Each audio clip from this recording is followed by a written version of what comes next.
नमस्कार, मी अमित गद्रे. तुम्ही पाहता न्यूज 18 लोकमत आणि पहिली बातमी आपण जळगावमधून बघूया. जळगाव महापालिकेच्या होऊ घातलेल्या सार्वत्रिक निवडणुकीमध्ये पक्षांतर्गत नाराजीचा फटका आता थेट निवडणूक रणांगणात दिसू लागलेला आहे.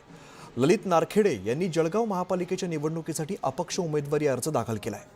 आज प्रभू श्रीराम मंदिरात विधिवत पूजा अर्चा करत नारळ फोडला आणि यावेळेला प्रभाग परिसरामध्ये ढोलताशांच्या गजरात फटाक्यांची आतषबाजी करत जोरदार शक्तीप्रदर्शन करण्यात आलं. पक्ष नव्हे जनतेचा कौल अशी भूमिका घेत ललित नारखेडे निवडणुकीमध्ये उतरल्याने महायुतीसह विरोधकांच्या गोटात सुद्धा हालचालींना वेग आलाय.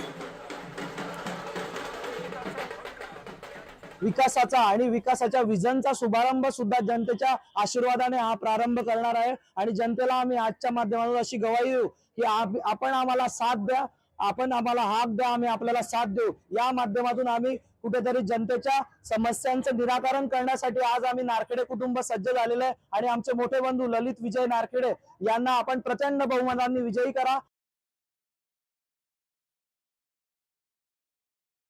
कांचननगर हा जो वाढलेला परिसर आहे, तिथला जो विकास राहिलेला आहे, तो विकास आपल्याला करून घ्यायचा आहे आणि आपली समाजसेवा आपल्याला लोकांपर्यंत मोत असो, कोणाच्या सुखात दुःखात आपल्या टँकरच्या माध्यमातून लोकांपर्यंत टँकर पोहोचवण्याचा आपण प्रयत्न करू. काही आपल्या जे समस्या असतील वाढायला नगरसेवकांनी सुंदर नगर वगैरे खेडी जो आपला प्रभाग क्रमांक 3 आहे तिथं विकास झालेला नाहीये. विकासाच्या मुद्द्यावर म्हणून आपण उमेदवारी करत आहे.